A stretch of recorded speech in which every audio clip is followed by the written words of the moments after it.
So now IRFC अब देखिए यहाँ पर OFS की न्यूज आई कल और OFS के बाद आज उसका रिएक्शन हमें देखने को मिला है। 7.5% की गिरावट के साथ यहाँ पर क्लोजिंग हुई है IRFC के अंदर।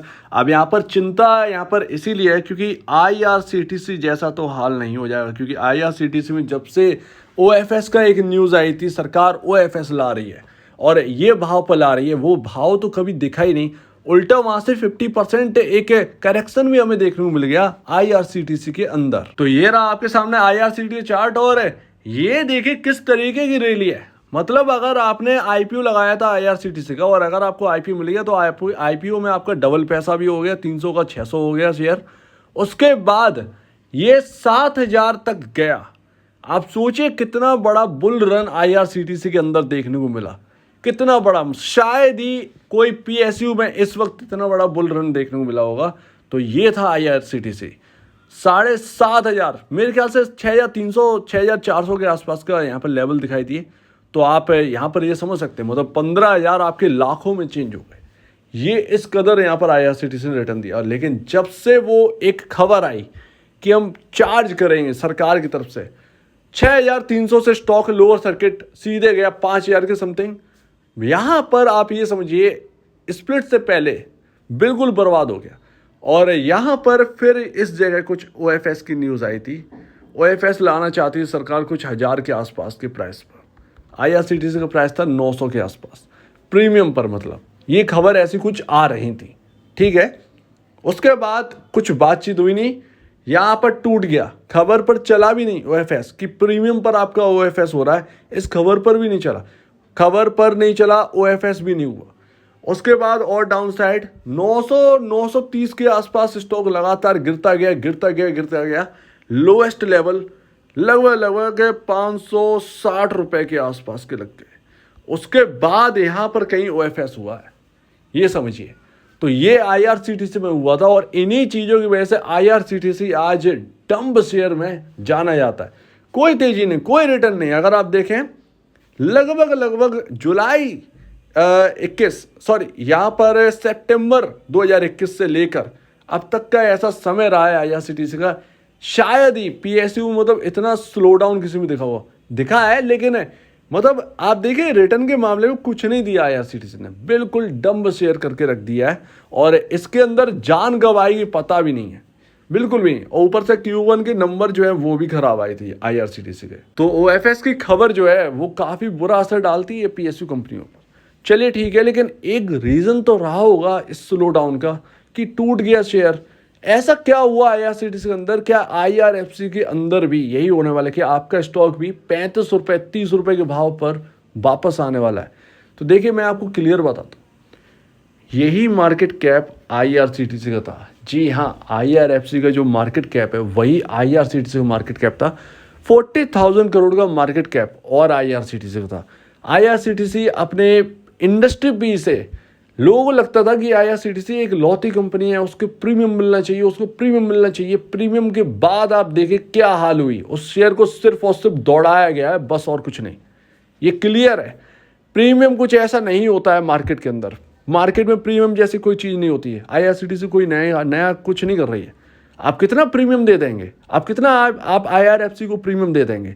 अगर इनका कोई कॉम्पिटिटर अभी स्टैंड नहीं कर रहा है रेलवे में, तो इसका मतलब ये थोड़ी है कि आप रिलायंस की टक्कर को पहुंचा देंगे। तो ये नहीं होता है कि प्रीमियम का मतलब ये नहीं है कि आप 10 लाख करोड़ की कंपनी बना दो बेमतलब में।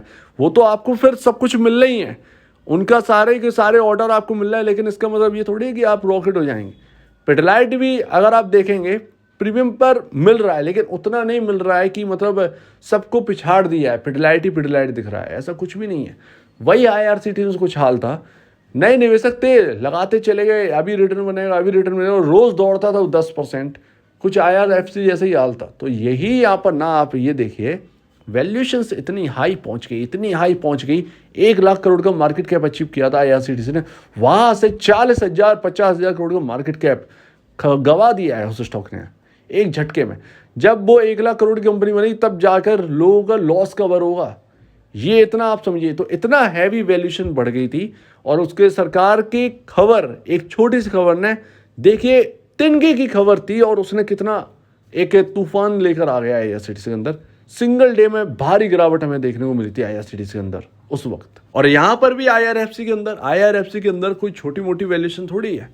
50 रुपये जाने की थी, लेकिन इतनी जल्दी जाने की थोड़ी थी। अगर आप देखें 63,329 करोड़ की वैल्यूएशंस है।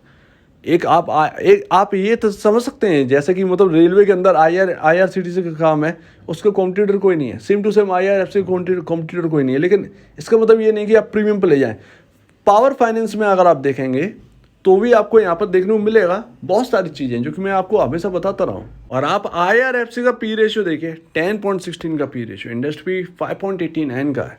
आप ये समझिए डबल के आसपास वर्क कर रहा है इंडस्ट्री, मतलब सॉरी इंडस्ट्री के डबल पर वर्क कर रहा है। पी रेशियो ऑलमोस्ट डबल के आसपास वर्क कर रहा है। तो आप यही बात देखिए, यही चीज़ हुई थी आईआरसीटीसी के अंदर। वैल्यूएशंस बहुत हाई हो गई थी और उसके बाद करेक्शन आया और एक झटके में करेक्शन आया। और आप उस वक्त क्या था, एफआईआईज लगातार सेल कर रहे थे, डीआईएस लगातार सेल कर रहे थे, सब ने सेल कर दिया था लगातार। यही एक अजीब बात थी, लोग नोट कर रहे थे, वो निकल रहे थे, लेकिन जो नहीं बात कर रहा था इसके बारे में वो फंस रहा था, और फंस भी गए हैं बहुत लोग। और आप पावर फाइनेंस कॉर्पोरेशन का देखिए, सेम टू सेम आईआरएफसी जैसा ही काम है, उनसे ज़्यादा हैवी वर्क है पावर फाइनेंस कॉर्पोरेशन का, आरईसी लिमिटेड का। इनके पी रेशियोज कहाँ हैं अपने इंडस्ट्री के पास में? 4.09 का पी रेशियो है आपका पीएफसी का, आरईसी का 5.03 का पी रेशियो है आपके। इनके कंपैरिजन ये रहा आईआरएफसी का पी रेशियो। तो ये पीएसयूज हैं, आप देखिए ये कहाँ पर वर्क कर रहे हैं। ये डिविडेंड बहुत ही धमाकेदार डिविडेंड पे करते हैं। 10 से 12 रुपए का डिविडेंड, 12 से 15, 17 रुपए तो मैंने ही एक बार पीएफसी के अंदर देख रखा है। तो वो यहाँ पर ना एक अलग बात है। और इसीलिए मैंने आपसे शुरू से कहा था आईआरएफसी के अंदर कि इसकी जो एक क्षमता होगी वो 50 रुपए तक है, लेकिन ये डिविडेंड पर्पस जाना जाएगा, ये आप ध्यान रखिए। तो वो मुझे अभी भी, मैं उसी के साथ बना हुआ हूँ। मैं 50 रुपए तक की यहाँ पर ना बात कर सकता हूँ, लेकिन उससे ज़्यादा मेरे लिए अनरियलिस्टिक चीज़ें हो जाएंगी। और अभी भी स्टिल बहुत महंगा है आईआरएफसी। अगर देखें मतलब एक तिनके भर की खबर आ गई और गिराने वाले अगर आ गए आईआरएफसी में, तो वो गिरा कर ही मानेंगे। और सब कुछ इतना ही अच्छा होता तो देखिए डीआईएस का क्या हाल है, 3.39 से 2.02 पर है, लोएस्ट लेवल पर अब पहुंच चुके हैं। अगर आप देखें डीआईएस, एफआईएस कहाँ पर है 1.14, वहीं पर बिल्कुल गाड़ी वहीं पर डली हुई है। तो ये हाल है शेयर होल्डिंग पैटर्न का। प्रमोटर यहाँ पर ओएफएस तो लाना ही था भाई, यहाँ पर 75% की लिमिट है प्रमोटर की रखने की, 86.36% है, तो वो शेयर्स तो बेचने थे। अब ये किस भाव पर आएंगे, क्या उस भाव पर अगर ये सरकार प्रीमियम पर लाती है ओएफएस, तो क्या वो प्रीमियम पर ओएफएस हो पाएगा, ये क्वेश्चन मार्क है। अगर नहीं हो पाया तो फिर डिस्काउंट रहेगा। ऐसे में कितना डिस्काउंट रहेगा ये भी एक बड़ी बात है। कहाँ पर डील होगी अभी तक किसी को नहीं पता। तो यही अनिश्चितता वाली स्थिति है, यही बात है यहाँ पर। और इसीलिए डर भी लग रहा होगा आईआरएफसी, और डरने वाली बात भी है, क्योंकि स्टॉक काफ़ी ऊपर आ चुका है, रिटर्न बना चुका है। लेकिन फिर भी अगर हम देखें तो आईआरसीटीसी जैसा इतना बुरा हाल नहीं है। आईआरसीटीसी का अगर वैल्यूशन अगर आप देखते हैं उस वक्त, तो आईआरएफसी का जो वैल्यूशन इस वक्त है ये तो डबल के आसपास ही वर्क कर रहा है, वो तो ट्रिपल पे वर्क कर रहा था। तो ये हाल था आईआरसीटीसी में। तो मैं तो यही कहूँगा कि नई खरीदारी से थोड़ा सा बचें, ज़्यादा बेहतर है। अनरियलिस्टिक चीज़ों में मत जाएं। 100, 150, 200 ये देखिए, ये कहने में अच्छा लगता है, इनसे ज़्यादा कमाई तो पीएफसी और आरईसी की है। आप और उधर आपका जो वैल्यूशन है वो एक राइट वैल्यूशन भी मिल रही है, तो मैं वहाँ पर कमाने का ज़्यादा देखूँगा, यहाँ पर नहीं। यहाँ मुझे थोड़ा सा डर लग रहा है, सिंपल है। तो मैं अनरियलिस्टिक चीज़ों में नहीं रहूँ। भले ही इसको 60 पहुँचा दो, 70 पहुँचा दो, जाने को तो मतलब कितना भी आप पैसा फेंकोगे, लिक्विडिटी आएगी स्टॉक के अंदर, वो तो किधर भी चला जाए, लेकिन फंडामेंटली कहाँ वहाँ पर टिक पाएगा। 2 दिन की चांदनी वाला बात हो जाती है फिर।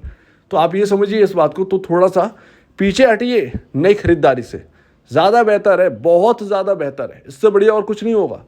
ठीक है, कंपनी अपना कामकाज एक अलग जगह, कंपनी के कामकाज पर कोई असर नहीं पड़ेगा, लेकिन आपकी वेल्थ पर असर पड़ जाएगा अगर स्टॉक के प्राइसेस डाउन हो गए, और इतने जल्दी रिकवर भी नहीं होते हैं, ये ध्यान रखिएगा। पीएसयू स्टॉक अगर गिर जाए एक बार तो रिकवर होना बड़ा मुश्किल होता है, उनका बहुत देर में रिकवर होते हैं। तो अभी यहाँ पर क्या करें, एक लो लगा था 45 रुपये का, अगर ये ब्रीच हुआ तो फिर कहीं ना कहीं 40 तक की गाड़ी यहाँ पर जो है ना जा सकती है, ये ध्यान रखिए। आईआरएफसी के अंदर 40 रुपीज़ तक सपोर्ट, आपका इंपॉर्टेंट सपोर्ट जो है वो 37.40 के आसपास ही है, बहुत ही इंपॉर्टेंट सपोर्ट। तो यहाँ पर 45 रुपये की तरफ नज़र लगाएं। अगर ये 45 रुपये की तरफ तोड़ता है और नीचे जाता है और तेज वॉल्यूम होते हैं तो फिर ये कहीं ना कहीं 40 की तरफ जा रहा है।